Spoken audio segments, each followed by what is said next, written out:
Before we discuss art smuggling and its legalities, let's take a look at a specific ancient piece which has just returned to its homeland.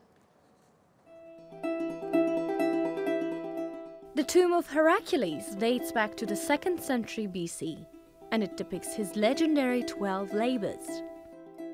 The artifact was smuggled abroad some 50 years ago, and after years of struggle, the tomb of Heracles is now on display in Turkey's Antalya Museum. The tomb of Heracles was stolen in 1960, and in 2011 it was found in Switzerland. Since then, we have been working with the Swiss authorities on the legal procedures. At the end, it's been proven that the tomb belongs to Turkey, so it was brought back here. Turkish Minister of Culture and Tourism Numan Kurtulmuş attended the official opening ceremony in Antalya and explained the process. After UNESCO's regulations on the protection of cultural heritage that came into effect in 1970, these procedures take quite a lot of effort and time. As of now, we're in the legal process with 15 countries for more than 50 artworks, including the ones displayed in Louvre Museum. We're chasing after these art pieces. God willing, we're going to get those back too.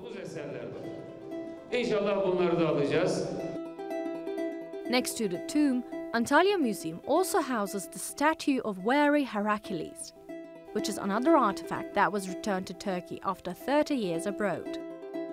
Zaten şunu da diyebilirsiniz. Batıdaki müzelerde sergilenen bu eserler nereden geldi? You could question the origin of the artworks in the Western museums. Probably only a small percentage was legally acquired and the majority was smuggled from other countries. Moreover, taking an artwork from its original place, no matter how or why you do it, is unacceptable.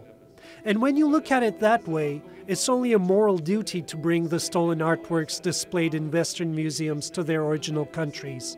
Çalındığı ya da alındığı yerlere geri döndürülmesi insanlığın bir gereğidir. Turkish authorities have complained that the procedure to bring stolen artifacts back home is toilsome and are calling for international treaties to be revised. But will it be the case?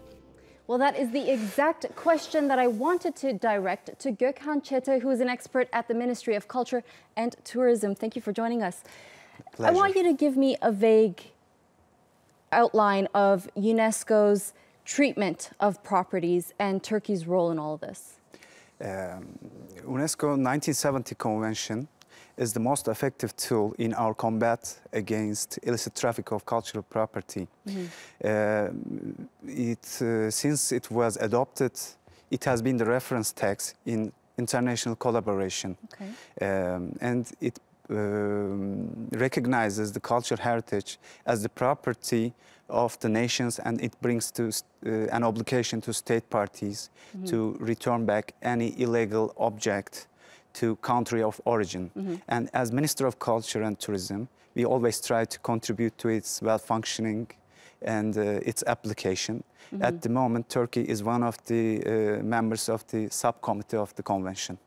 Tell me how the sarcophagus of Hercules was actually taken back from the Swiss authorities, because I know it was a very lengthy process.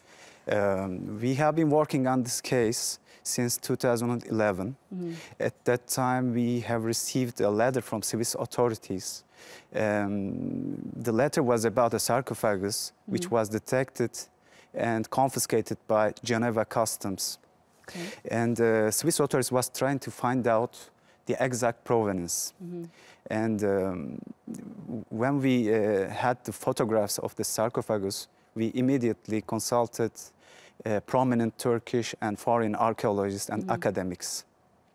The early report showed that the provenance should be Perge, an ancient Roman city in southwestern Turkey.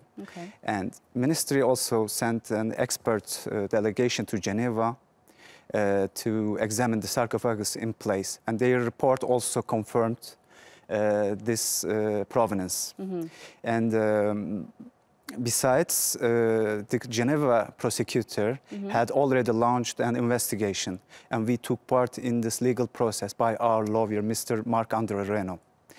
First, after his investigations, prosecutor decided to return artifact to Turkey. Yeah. But the so-called owners appealed this decision in Geneva and later in Swiss Federal Court. But they withdrew their appeal in Swiss Federal Court before the decision. And now it's in Antalya. Yes. Today.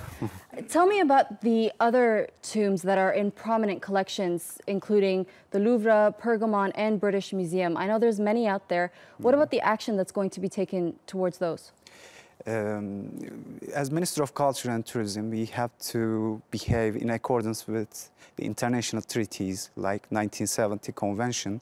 And if any disputes exist for any property, we prefer to build a good communication and try to find out the truth about controversial cultural properties. We are working on just the illicitly exported cultural property at the moment. Well, that's great. Thank you so much for joining us today, Gokhan. It was a pleasure having you. It's a pleasure. Thank you.